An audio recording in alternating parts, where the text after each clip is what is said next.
నమస్తే, నేను మీ మధు. జాతీయ పత్రిక ది వీక్ కవర్ పేజీపై నారా లోకేష్ కథనం ప్రచురించడం జరిగింది. ఇప్పుడు ఇది సంచలనంగా మారింది.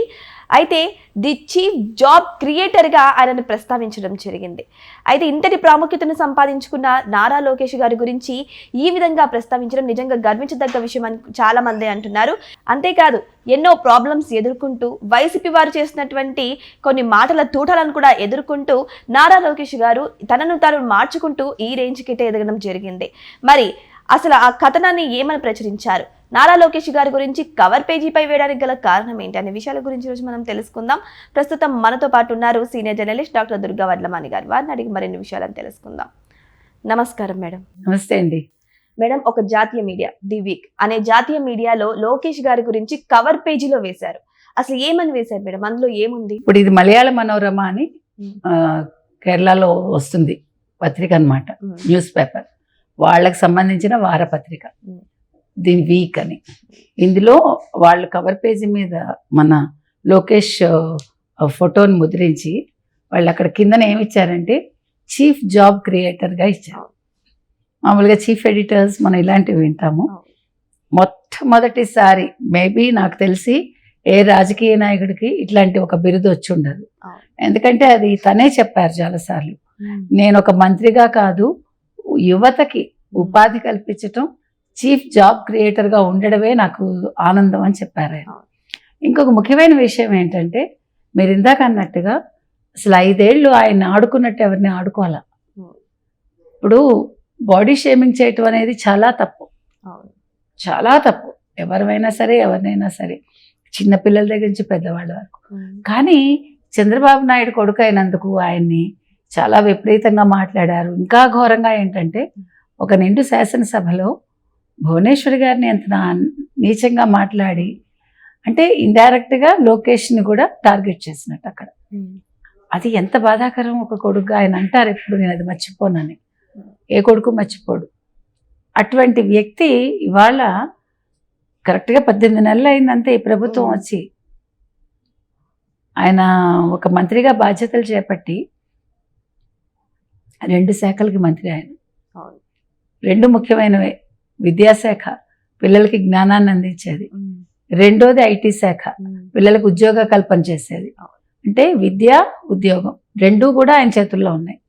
అందుకనే చీఫ్ జాబ్ క్రియేటర్గా నేను ఉండాలని వాళ్ళు వైసీపీ వాళ్ళు అంటున్నారు కదా, మీరేమీ అమలు చేయలేదు, మీరు ఇచ్చిన వాగ్దానాలు ఎందుకు చేయలేదు? 13 లక్షల కోట్ల పెట్టుబడులు వచ్చాయి. మొట్టమొదటిసారి గూగుల్ సంస్థ బయట తన ఒక సంస్థను పెడుతోంది అంటే అది భారతదేశంలో, అందులోనూ ఆంధ్రప్రదేశ్లో వైజాగ్లో పెడుతోంది. దీనికి కారణం ఎవరు? లోకేష్. సుందర్ పిచాయే చెప్పాడు కదా, మేము అసలు వైజాగ్ చూసి చాలా మాకు నచ్చింది, లోకేష్ పనితీరు నచ్చింది, లోకేష్ అప్రోచింగ్ విధానం నచ్చింది అన్నాడు ఆయన. సో అంటే తండ్రి నుంచి వారసత్వంగా ఏం పొందాడు లోకేష్ అంటే ఇది పొందాడు. అంటే ప్రజలకు ఏం కావాలో అది ఇవ్వడంలో ఇవాళ లోకేష్ ఖచ్చితంగా కృతకృత్యుడయ్యాడు.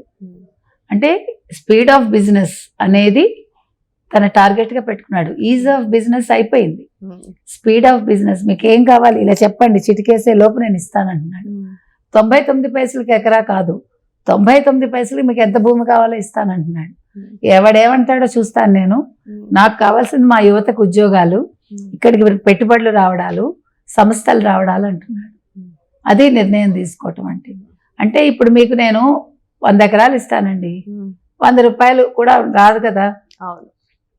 అంటే మనకి 99 రూపాయలు వస్తుంది. 99 రూపాయల బదులు మీకు 99 పైసలకే నేను ఇస్తున్నాను, అంతే కదా తేడా. నాకు ఇవాళ మీరు 20,000 ఉద్యోగాలు ఇస్తానంటారు ఫర్ ఎగ్జాంపుల్. కాదు, I can demand, I need 30,000 jobs అని.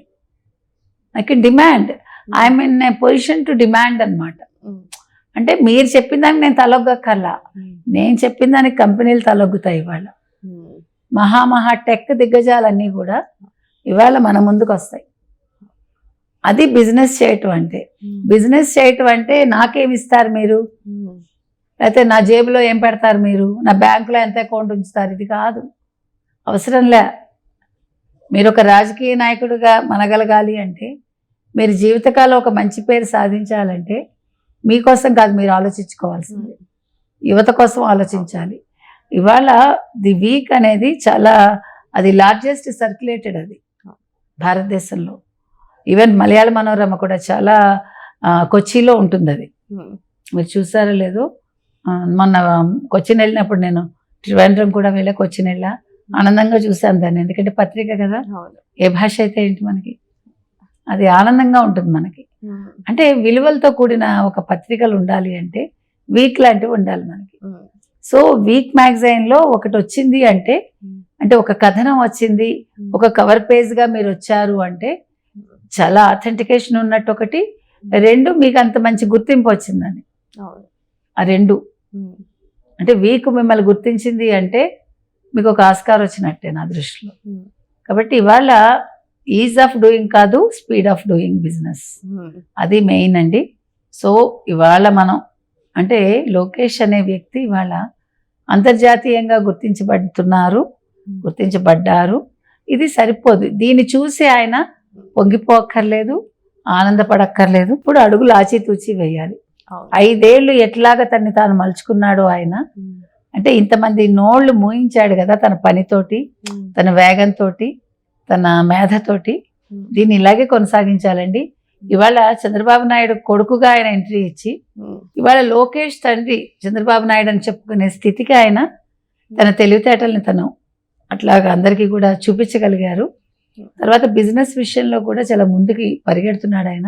13 లక్షల కోట్ల పెట్టుబడులు, 7,20,000 ఉద్యోగాలు ఆయన సాధించారు, ఇంకా ఎక్కువే సాధించారు ఈ పాటికి. కాబట్టి ఆయన అన్ని రకాలుగా కూడా ది వీక్ మ్యాగజైన్ కవర్ పేజీకి అర్హుడనే నేను చెప్తాను. మరి దీని గురించి కూడా వైసీపీ వాళ్ళు దుష్ప్రచారం చేసే అవకాశాలు ఉన్నాయంటారా? ఎవడేం చేసుకున్నా వాళ్ళు ఏం వినరండి. మలయాళ మనోరమ అనేది ఇప్పుడు మీరు చెప్తానో నేను చెప్తానో వాళ్ళు ఏం కవర్ పేజీ వెయ్యరు, మీరు డబ్బులు ఇస్తే అంతకంటా వెయ్యరు. మీకు అర్థమైందా? ఆయన అది స్థాపించిన ఆయన మాథ్యూ అనే ఆయన చీఫ్ ఎడిటర్గా ఫస్ట్ చేసేవారు, ఇప్పుడు వాళ్ళ కొడుకులు కొనసాగిస్తున్నారు. ఆయనకి చాలా మంచి పేరుంది. ప్రెస్ ట్రస్ట్ ఆఫ్ ఇండియా కూడా ఆయన చైర్మన్ గా వ్యవహరించారు. ఆయనకి మంచి అవార్డ్స్ కూడా ఉన్నాయి. కాబట్టి వాళ్ళు ఎవరికి తలొగ్గి చేయరు, వాళ్ళకి అవసరం లేదు. సో ఏదేమైనా సరే నారా లోకేష్ గారికి ఇంత ఘనమైన గుర్తింపు దక్కినందుకు అందరూ కూడా చాలా సంతోషపడుతున్నారు. నిజంగానే ది చీఫ్ జాబ్ క్రియేటర్ గా ఆయన పేరైతే సంపాదించుకున్నారు. కానీ అదే విధంగా ఆంధ్రప్రదేశ్ లో కూడా ఎంతో మంది నిరుద్యోగులకు ఉద్యోగాల కల్పనకు ఆయన కూడా ఎంతో కృషి చేస్తున్నారు. ఇదే విధంగా ఆంధ్రప్రదేశ్ దూసుకుపోవాలని, లోకేష్ గారు కూడా మరింత ఎదగాలని మనమందరం కూడా ఆశిద్దాం. Thank you so much. Thank you.